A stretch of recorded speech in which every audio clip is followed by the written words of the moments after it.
All right. All right, all right, all right. The indie spotlight of the evening has begun. Our evening continues at 10 o'clock Eastern, 7 o'clock Pacific, 9 o'clock Central. It's the indie spotlight. Hi, the No Name Cinema Society is back, and tonight is film, as you might have heard, is Comet. Recently released on Netflix and other VOD platforms. But I saw the film a year ago at the LA Film Festival, one of the worst-run film festivals in the country. And my cohorts today, my fellow astrologers, are 4.2 miles away from me right now is Jay Money. Sorry to hear about your bacterial problem. And my other buddy here is live from Detroit, Michigan, David Joseph. How you feeling, David? Feeling pretty good. You ready to jump into this indie spotlight madness? Let's do it. All right. Well, I'm the one who. Well, first of all, let me tell you that Comet is a movie that basically has 5 or 6 scenes in it. It sort of takes us through, in a non-chronological fashion, the relationship between these two characters. And the movie, for the most part, is just these two characters, played by Emmy, Rossum, and Justin Long. And we sort of see the relationship over time, although, like I said, in non-chronological order. And I am the one that is recommending this film marginally. As we've talked about before, we're getting towards the end of our 2014 indies, and I did want to recommend this one before Land Ho, but it wasn't available on VOD yet, if you guys remember. Because I talked to you guys about this previously, and I was like, oh, you know, Comet's a little better than Land Ho. And I know how, Davey Joe, how you felt about Land Ho. Think about that, were you? So I had wanted to recommend Comet back then, but it wasn't available. So anyway, I recommend it now. But admittedly, it's a marginal thumbs up. And one of the main reasons that I find compelling about it is the performances. To me, are the major driver, particularly that of Emmy Rossum. And what we just talked about with Fantastic Four is actors who take, characters that aren't as strong on the page and elevate them. And I think that's the case here, more with Emmy Rossum than with Justin Long. He sort of does the same thing. He fit this character pretty well, but she, I thought, showed a terrific range of emotions and really, in spite of the non-chronological fashion, really built this character and helped make this film more compelling than it had a right to be. So that's the reasons I'm recommending it. Let's see what the boys have to say. Let's start with our normally.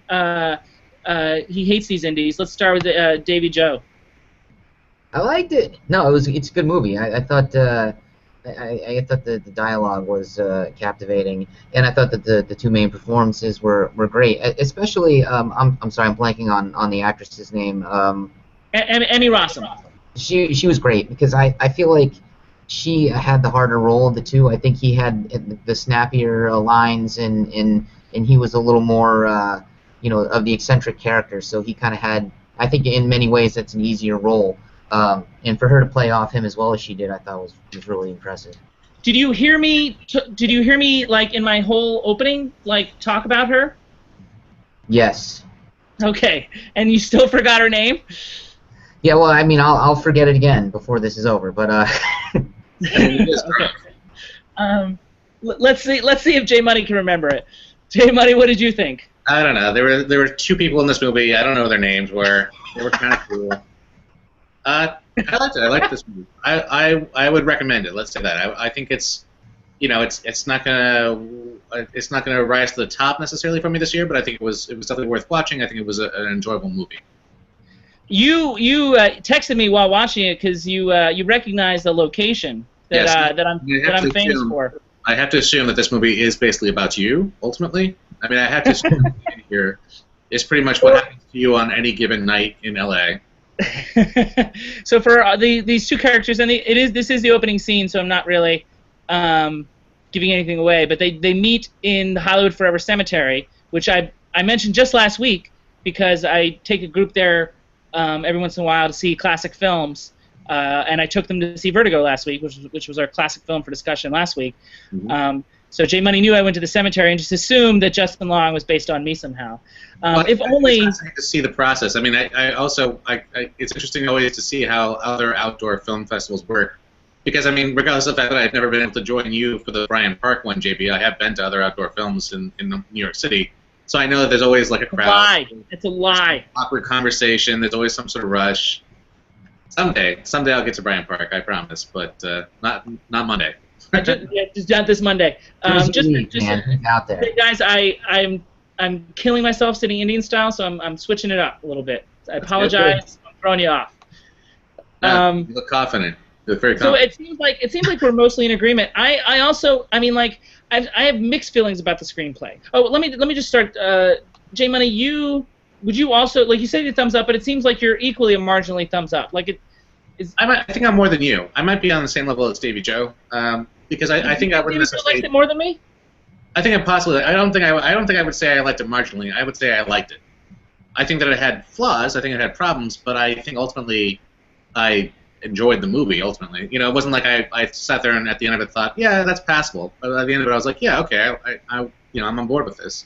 There's a lot of movies that have the problems that I think Comet does, and it's a common issue because, especially in a movie that reduces itself to 5 or 6 scenes. And strangely enough, I saw Comet at the 2014 LA Film Festival, and I've since been to the 2015 LA Film Festival, and then there's another film that I saw there that eventually I imagine we'll talk about. Well, maybe not, because I certainly am not going to recommend it. I'm not going to put a spotlight on that shit. But it also boiled down to 5 or 6 scenes. And I'm gonna recommend it. What's that? I'll recommend it because I want to hear about that. You'll recommend it without seeing it? Is that what you're saying? I also it's all style and no substance. I recommend it in this movie. Yeah. It's the most derivative piece of crap. Don't spoil the next feature. Anyway, the Comet. I thought most of the scenes were well written individually. And had some truth to them. They each of the scenes, I think, got at some truth behind relationship dynamics. However, I also feel that they didn't add up to the whole. And there's a lot of films that have that issue, like great individual scenes that don't add up to a satisfying whole. And I think that's the case here. And it felt like a showcase for the performances. But again, we all really reacted to her, and I, in talking about the Best Actress race last year, I mentioned, I talked about Reese Witherspoon, and I talked about Lisa Lovin-Kongsley from Force Majeure. Emmy Rossum was my third choice there for Comet. So she was up there, and other people that votes for the Myriad Arts Awards also saw Comet and voted for her as well. So I'm not alone, and it looks like you guys are down with that as well in terms of Emmy Rossum, who is even better than she is on Shameless. I guess I don't feel like she carried the movie, but I think that she was the star of the movie ultimately. So.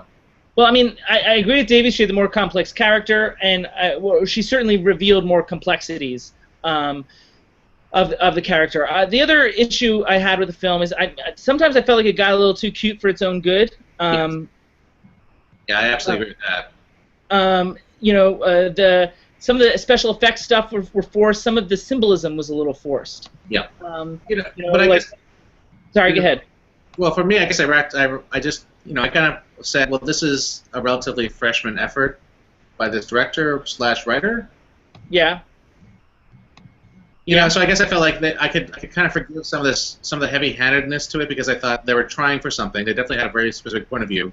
They were definitely trying to bring in these elements of magical realism, and they were trying to make it charming. So, I was willing to give them kind of a pass on maybe overplaying it a little bit too much. That sounds very unlike you to give someone a pass like that, just because they're not. I mean, like, for creative.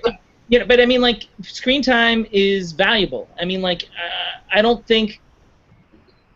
I mean, like, in the context of our reviewing these films, I mean, we've got to compare them to the rest of the rest. We're not grading on a curve here. I agree. Life is finite. We're grading on a curve to some degree. That's just the nature of us talking about the film. But I mean, for me, ultimately, for you didn't feel like it all added up by the end of it. For me, I did feel like it all added up by the end of it. So I think that's why I can give it a pass. Well, I mean, the lack of style. I mean, the over stylization doesn't ring true for me, and that really detracted for me. Right. I would say that the overstylization. If they had just, they had enough strength in the performances and elements of the script that I feel like it wasn't necessary. It was a director not trusting his material. Now, see, that's where we split on this. I don't think there was enough in the script and the performances for it to have nothing else beyond it. I appreciate the performances definitely, but ultimately I felt like the script just was trying so hard to create these sort of fascinating hipsters, and that's where it fell apart for me. It felt too much like somebody was trying to write, charming mid-20s, somewhat intellectual white people. I agree with that, but I do feel like that those scenes got at something. There was elements of truth about relationship dynamics that I thought. Absolutely. The other thing that I didn't buy is how different they looked from. Here's another scene with Emmy Rossum. I've already showed some pictures of her, and I feel like this is a forced element of stylization as well. Like they're trying to show time passing, and people don't look this different from scene to scene. Like she looks so vastly different from scene to scene, more so than him, that it felt like, again, the director not trusting that he can show you in other ways that time has passed. Like this felt unnatural. Well, and I also felt like, especially with her haircut in this scene, it was supposed to show her kind of coming apart. It certainly comes at a pivotal point for their relationship. Well, that's another thing that feels like forced. That's forced. Yeah, it's a little. She didn't need it. She can do that. Heavy-handed kind of stuff, but. What are you saying, David Joe? She didn't need the. You're right. She didn't need the hair. She could have done that on her own. She could have conveyed that, and she did. But I think you're right. I think that it was heavy-handed. Full disclosure, though, you guys might not be aware of this, but Emmy Rossum is my future wife. So, okay. I'm not being nice to this movie just because of that, though. So you're gonna not like it 5 years from now. You should have been. When she dumps me on the train 3 years into our marriage. Or dumps me in Paris. Oh, I'm so confused. Granted, I saw the movie at this point a year ago at the LA Film Festival. But I brought a group with me. It's fun, but I can't say enough about how poorly the LA Film Festival's run. It's really unfortunate. Anyway, beside the point, Davey Joe, I want a little more out of you. What did you? Do you have any rebuttal or disagreement or agreement with things that you're saying? I think this movie is sort of a vehicle for him, and it's just kind of he's the funny guy, he's the eccentric, and it's basically the fact that she came across so well. I don't know. I feel like it's not a good analogy, but it's the only thing I can come up with right now. Is he's the Woody Allen, and that's kind of why I think the movie. I can buy that. He's certainly extremely neurotic. Yeah. And it's This film owes a lot to Woody Allen, but it could have learned a lot about how to blend expressionism and realism. It's a performance-driven movie. It's kind of it's completely different from Dom Hemingway, but it's the only thing I can come up with in our indies that we've reviewed. To me it's the performances are way ahead of the story. J Money, out of the 6 scenes, do you have a favorite? Well, now I'm trying to remember what we've seen. No, 6 scenes in Comet. Oh, the 6 scenes. Five scenes. I think we only counted 5, but there's supposed to be 6. I'm not sure. Was the cemetery twice? Yeah, I guess it was. I really like the part where they were getting to know each other better in the cemetery, and I want to circle back on that for a moment, just because I know you're talking a lot about how you felt like there was maybe over stylization in this movie, JP. But for me, part of the draw for it was the cinematography. Was kind of what they were trying to do. You just showed a still where they're talking in a cemetery. There's a really beautifully lit scene where they're up against a wall. There's a lot of different kind of color happening, and it's true. It did look nice. Part of me wondered, and I have this argument with cinematographers all the time. In fact, quite recently, which is why I'm out of a job. I didn't get fired, by the way. She got fired, but that's beside the point. But sometimes looking that nice doesn't necessarily match the tone or the spirit of the moment or the piece. Well, I think that there are times when it feels like you're overselling something maybe, or it seems like it gets in the way of something. I don't necessarily feel like it didn't match anything that was happening though. I guess I felt like you didn't think it happened at all with this movie, because I felt like there were times when it did. In my favorite scene, I love the cinematography in my favorite scene, which I'll get to. But in the cemetery, I wondered if it was a little, because I know the cemetery doesn't look like that. A and B. Well, yeah, you see, the truth of it. You know how the sausage is made anyway. But yeah. For me, honestly, the scenes in Paris were that. To me, that whole setting in general, and also how they did everything in that, was a little bit too much. That's so interesting. That's the cinematography that I did like. Well, I like it, but I think that's a point where the stylistic decisions in there were like just too syrupy, too much for what they were trying for that scene, or for what they were doing. Like, of course they're in Paris. Of course they're in this snowy, sort of like romantically lit, kind of serious, Yeah, I don't think it was romantically lit. I think it is a very cold environment. Yeah, well, I guess I didn't take it that way. I mean, I think that scene you're showing right there, yeah, there's that framing of them being, cold, but then she kind of lights it up with the costume decisions. There's some other parts of it where it's a little bit more soft and glowy. I mean, I guess overall I felt like that scene felt a little bit more contrived than other things.